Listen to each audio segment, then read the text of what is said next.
सभी का favourite show इमली की कहानी के आज रात के एपिसोड में क्या कुछ होने वाला है। चलिए आपको फटाफट से ये अपडेट देते हैं। आज रात के एपिसोड की शुरुआत होगी इमली के होटल पहुंचने से, जहां पर वो मीठी से कहेगी कि सत्यकाम अब तक क्यों नहीं आया है होटल। मीठी काफ़ी ज़्यादा शॉक्ड होती है इमली को पैंट शर्ट में देखकर। होटल मैनेजर यहाँ पर चीखता चिल्लाता है और कहता है कि अरे कहाँ से तुम लोग और आ गए, चलो चलो बाहर निकलो यहाँ से। और कहता है कि हमारे और तुम्हारे बीच में काफ़ी ज़्यादा जनरेशन गैप है, तुम तो यहाँ का बिल तक नहीं भर पाओगे। इमली तभी उसको सबक सिखाते हुए कहती है कि हम फार्मर हैं, यानी कि हम मजदूर हैं, लेकिन हम कुछ भी चीज़ फ्री में नहीं लेते। लेकिन मैनेजर इमली की इंसल्ट लगातार करते रहता है। इमली यहाँ पर उसको वार्न करती है और कहती है कि अगर तुमने ऐसे कुछ भी बकवास किया तो हम तुम्हारे खिलाफ रेशियल डिस्क्रिमिनेशन का केस करेंगे, यानी कि रंग और जाति के धर्म पर भेदभाव करने वाला केस कर देंगे। मैनेजर इमली को धक्का देता है और कहता है कि चलो चलो निकलो यहाँ से।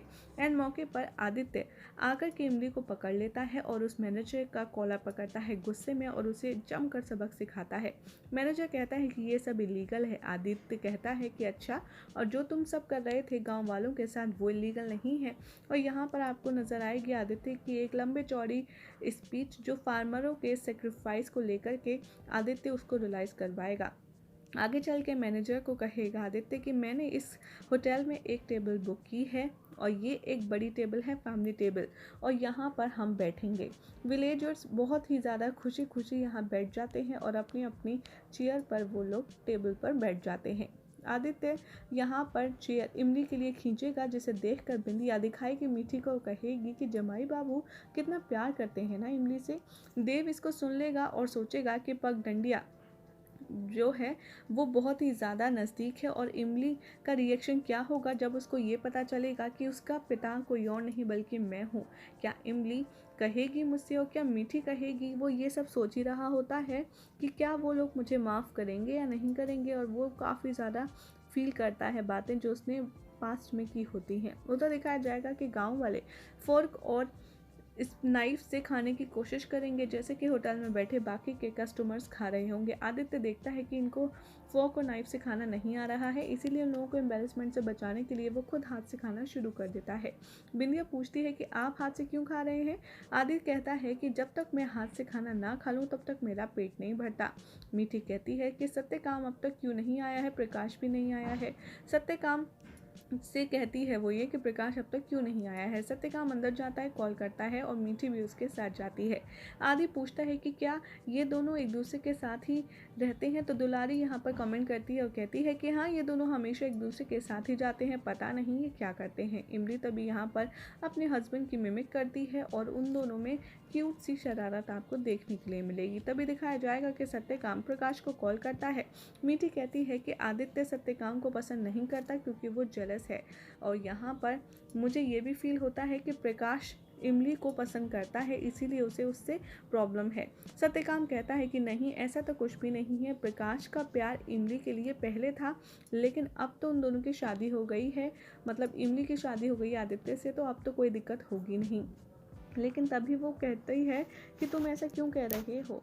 तो यहाँ पर सत्यकाम कहता है कि हाँ, अगर उस टाइम पर वो शहरी बाबू आकर के सब कुछ ख़राब नहीं करता तो हम आराम से हंसी खुशी अपनी इमली की शादी कर देते प्रकाश से। लेकिन अब तो कुछ भी हो नहीं सकता क्योंकि हमें उन दोनों के बीच में इंटरफेयर करना सही नहीं लगेगा। उधर दिखाया जाएगा कि देव अपनी कार रोकता है एक होटल के पास। तभी वहाँ पर आदि जो होता है वो बाहर आता है ढूंढते ढूंढते इमली और मीठी को, लेकिन वहाँ पर कोई किडनैप कर लेता है देव को और आदि की नज़र उस पर नहीं पड़ पाती। आदि मीठी को ढूंढता है और कहता है कि सत्यकाम और प्रकाश कहाँ हैं। वो अपने आंसू पोंछती है और कहती है कि हाँ, वो बस आ ही रहे होंगे। तभी वो कहता है कि क्या हुआ, आपकी क्या मैनेजर ने दोबारा इंसल्ट की? और यहाँ पर वो कहती है कि नहीं नहीं, मैं तो आपको और इमली को देख कर के बहुत ज़्यादा खुश हूँ, मुझे और कुछ नहीं चाहिए। इमली यहाँ पर आई है और इमली इतनी ज़्यादा खुश है मैं बहुत ज़्यादा खुश हूँ, इसीलिए मेरे आंसू निकल रहे हैं और आप मुझसे वादा कीजिए कि आप इमली को आगे और पढ़ाएंगे। और वो आदित्य को थैंक यू कहती है कि आपने मेरी इमली को एक्सेप्ट किया जबकि इतना सब कुछ हो चुका है। आदित्य कहता है कि आप मुझे थैंक यू मत कीजिए और हाँ, आप मुझे जमाई बाबू की जगह आदित्य बुलाइए या फिर आदि। वो कहती है कि अच्छा ठीक है कि शर्त पर कि तुम हमें अम्मा बुलाओगे। आदि तभी यहाँ पर अनु की वार्निंग फ्लैशबैक में सोचने लगता है कि कैसे उसने कहा था कि तुम मुझे मम्मी जी बुलाने की हिम्मत भी मत करना, और वो यहाँ पर इमोशनल हो जाता है यही सब सोचकर।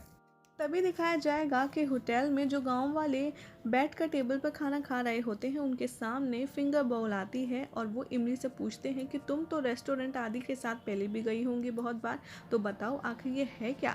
इमली बहुत ही ज़्यादा नर्वसली कहती है कि हाँ मुझे पता है, ये ना डाइजेशन के लिए होता है ताकि पेट सही रहे और इसमें नींबू निचोड़ कर के हमें पीना होता है।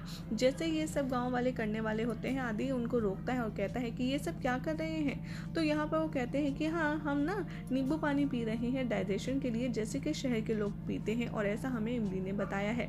दुलारी पूछती है कि क्या इमली ने हमसे झूठ बोला है। आदि कहता है कि नहीं नहीं, इमली बिल्कुल सही कह रही है, ये लेमन जूस है और हम इसे पीते हैं। और आदित्य इमली को देखकर आंख मारता है। बिंदिया कहती है कि अरे मीठी और सत्यकाम कहाँ है। तभी आदित्य कहता है कि हाँ हाँ वो आ रहे हैं, अम्मा ने अभी उनसे बात की है। इमली ये सुनकर बहुत ज़्यादा इम्प्रेस हो जाती है आदित्य से कि वो उसकी माँ को अम्मा कह रहा है। तो दिखाया जाएगा कि मीठी ढूंढेगी सत्यकाम को और पूछेगी सिक्योरिटी गार्ड से कि क्या उन्होंने सत्यकाम को देखा है। गार्ड कहता है नहीं। तभी वो बहुत ही ज़्यादा होपलेस हो जाती है और सोचती है कि पता नहीं सत्यकाम कहाँ चला गया है, कहीं वो गुस्से में कुछ गलत ना कर बैठे। उधर दिखाया जाएगा कि सत्यकाम देव को जंगल की तरफ घसीटता हुआ ले जाता है और देव कहता है कि तुम गलत कर रहे हो, तुम्हें पता नहीं है कि मैं यहाँ से हूँ नहीं। सत्यकाम कहता है कि मैं कोई गलत नहीं कर रहा, गलती तो तुमने की थी साल पहले। देव यहाँ पर कहता है कि मैं तो यहाँ पर अपनी फैमिली से मिलने आया हूँ और उसे कुछ पैसे ऑफर करता है। सत्यकाम कहता है कि अच्छा तो तुम मीठी और इमली से मिलने आए हो ना। देव उन दोनों का नाम सुनकर शॉक्ड हो जाता है और कहता है कि तुम्हें कैसे पता। सत्यकाम गुस्से में उसे घसीटता हुआ ले जाता है और कहता है कि तुम शहर के लोग यहाँ पर गलती करते हो, अपने मज़े के लिए हमारी भोली भाई लड़कियों को प्रेग्नेंट करके उन्हें अकेला छोड़ जाते हो वगैरह वगैरह। देव वो सारी चीज़ें एक बार फिर से रिकॉल करता है कि कैसे सत्यकाम मीठी के साथ रहा करता था और उसने सोचा कि ये मीठी का फ्रेंड है। सत्यकाम यहाँ पर ड्रैग करता है, मतलब उसे घसीटता है देव को जंगल की तरफ। तभी वहाँ से प्रकाश गुजर रहा होता है। वो नोटिस करता है और सोचता है कि दादा ज़रूर किसी न किसी के साथ हाथापाई या फिर कुछ बड़ा सीन कर रहे हैं और वो पुलिस को इन्फॉर्म कर देता है। तभी वो सोचता है कि नहीं, इससे पहले मुझे जाकर के अपनी सारी टीम को बुला लेना चाहिए। उधर दिखाया जाएगा कि वो रेस्टोरेंट के सर्च में जाएगा जहां पर सत्यकाम और उसके सारे आदमी बैठे थे और वो वहां से उसके आदमियों को बुला करके लाएगा और साथ ही साथ आदित्य भी उनके पीछे चल पड़ेगा। यहीं आ जाएगा आज रात के एपिसोड का एंड, जिसके बाद कल क्या होगा आपको बताएंगे नेक्स्ट रिपोर्ट में।